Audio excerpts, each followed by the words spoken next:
بسم اللہ الرحمن الرحیم۔ پہلا سوال ہے جی، تھوڑا سا حیا کے خلاف ہے، لیکن یہ چونکہ اس میں بہت زیادہ ابتلا ہے آج کل، اس لیے میں اس مسئلے کو باقاعدہ ریکارڈ کروا رہا ہوں۔ لیکوریا کے بارے میں کسی نے پوچھا ہے کہ اگر کسی لڑکی کو بیماری کی وجہ سے مسلسل لیکوریا کی شکایت ہو، پانی مسلسل نکلتا ہو، تو کیا اسے ہر نماز کے لیے وضو کرنا ہوگا؟ اور وہ پانی اگر کپڑوں پہ لگ جائے تو کیا کپڑے چینج کرنے ہوں گے؟ کیا ہوگا؟ نیز اگر فجر کے لیے وضو کیا تو کیا اسی وضو سے اشراق اور چاش کی نماز پڑھی جا سکتی ہے؟ یہ مسئلہ یہ ہے کہ دیکھیں، اس پانی کے نکلنے سے وضو بہرحال ٹوٹ جاتا ہے۔ خواتین کو جو مینسز کے ایام میں جو مینسز آتے ہیں نا، وہ تو مینسز ہیں، ان میں تو نماز بھی معاف ہے، روزہ بھی معاف ہے، روزے کی قضا کرنی پڑے گی، نماز کی قضا نہیں کرنی پڑے گی۔ لیکن مینسز کے علاوہ جو کسی بھی خاتون کو جو بھی پانی آتا ہے، بلیڈنگ ہو، چاہے وہ بلڈ ہی کیوں نہ آ رہا ہو، تو شریعت کی اصطلاح ہے، اس کو استحاضہ کہا جاتا ہے۔ استحاضہ کا مطلب یہ کہ مینسز کے علاوہ جو بلیڈنگ ہو رہی ہے یا اور بھی کوئی بھی نجاست جو نکل رہی ہے، وہ سب استحاضہ ہی کے حکم میں آتی ہے۔ تو اس میں شریعت کا حکم یہ ہے کہ عورت پر لازم ہے کہ وہ اپنے کپڑوں کو بھی پاک کرے اور اپنے جسم کو بھی پاک کرے اور پراپر وضو کر کے نمازیں پڑھے۔ یعنی بار بار بھی اگرچہ اس کو وضو کرنا پڑے تو اس کو بار بار وضو کرنا پڑے گا۔ لیکن ایک کنڈیشن ایسی ہوتی ہے کہ جس میں وہ عورت معذوروں کی فہرست میں داخل ہو جاتی ہے۔ معذور کا مطلب یہ ہوتا ہے کہ اتنی زیادہ رطوبت جسم سے خارج ہو رہی ہے یا اتنی نجاست بار بار خارج ہو رہی ہے کہ نماز کا پورا ٹائم گزر جائے اور آپ کو اتنا ٹائم نہ ملے کہ آپ باقاعدہ وضو کر کے پاک کپڑوں میں نماز پڑھ سکیں۔ میں دوبارہ اس کو آسان لفظوں میں بتاتا ہوں۔ یعنی زندگی میں کبھی بھی ایسا ہو جائے نا کہ نماز کا پورا ٹائم آپ کا گزر گیا اور آپ پاک کپڑوں میں اپنے آپ کو پاک کر کے وضو کر کے نماز ہی نہیں پڑھ پا رہے ہیں۔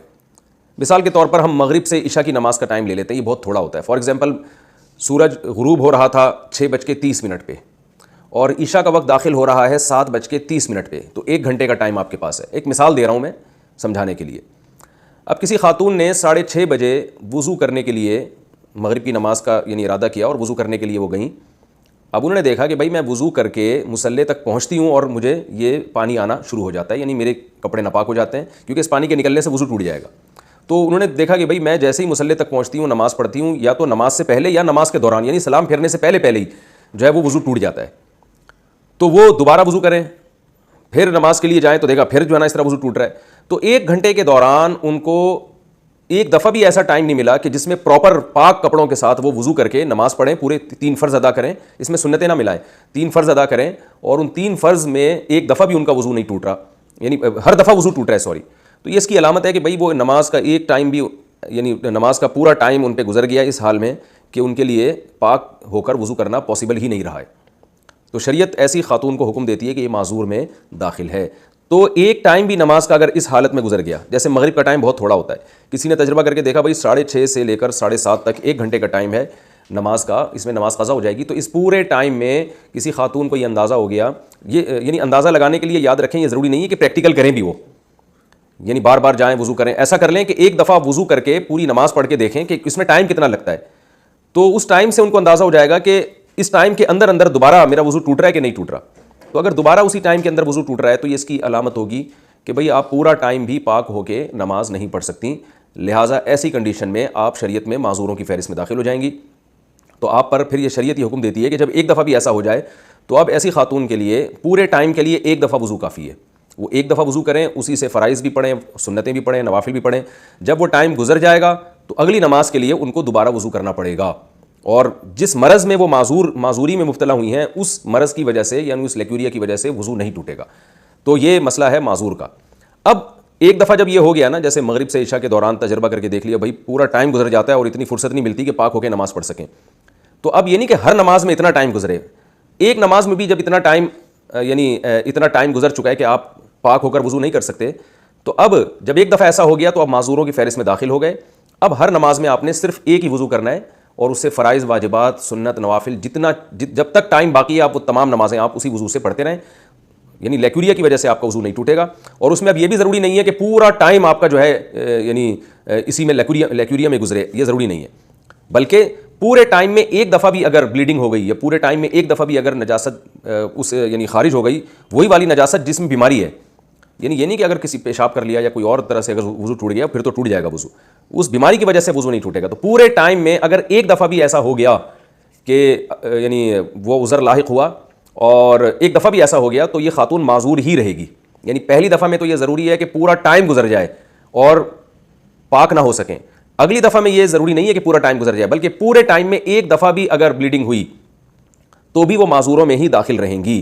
اب معذوروں سے صحت مند لوگوں کی فہرست میں آنے کے لیے یہ ہوگا کہ پورے ٹائم میں ایک دفعہ بھی بلیڈنگ نہ ہو. یعنی آسان لفظوں میں یوں بتاتا ہوں کہ معذوروں کی فہرست میں داخل ہونے کے لیے تو شرائط مشکل ہیں.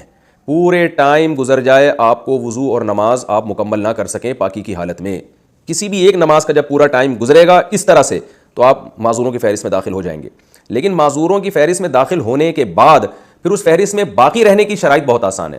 اس فہرست میں باقی رہنے کے لیے اتنا کافی ہے کہ نماز کے پورے ٹائم میں ایک دفعہ بھی وہ عذر لاحق ہو جائے جس بیماری میں آپ مبتلا ہیں. ایک دفعہ بھی ہو گیا تو اس کا مطلب ابھی بھی معذوروں میں داخل ہے.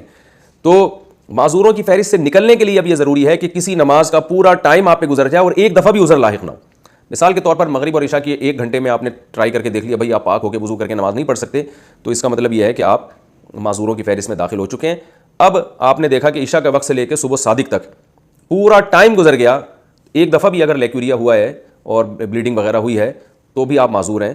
اور ایک نماز کا ٹائم ایسا آیا جیسے ظہر سے لے کے عصر تک کا ٹائم پورا ایسا ٹائم آ گیا کہ اس میں ایک دفعہ بھی بلیڈنگ نہیں ہوئی، تو اس کا مطلب آپ دوبارہ صحت مند لوگوں کی فہرست میں داخل ہو گئے ہیں، اور وہی حکام ہیں جو صحت مند لوگوں کے ہوتے ہیں.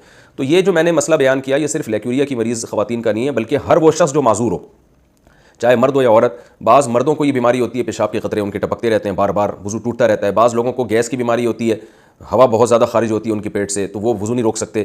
بعض لوگوں کو کوئی زخم ہے جس میں پیپ پڑ گئی اور وہ پیپ نکل کے بہتی رہتی ہے.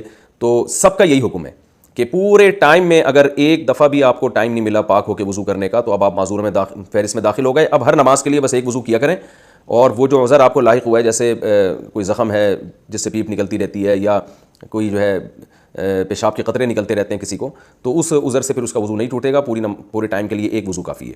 اور ہاں کوئی نماز کا پورا ٹائم ایسے گزر گیا جس میں ایک دفعہ بھی وہ عذر لاحق نہیں ہوا تو پھر ایسا شخص یا ایسی خاتون دوبارہ صحت مند لوگوں کی فہرست میں داخل ہو جائیں گی. میرا خیال ہے سمجھ میں آ جانا چاہیے. اتنی تفصیل کے بعد پھر بھی نہ آئے تو یہ جو ہے پھر بھی نہ آئے تو پھر دوبارہ اس کو سمجھنے کی کوشش کریں. اور میں کیا کہہ سکتا ہوں. آسک مفتی طارق مسعود.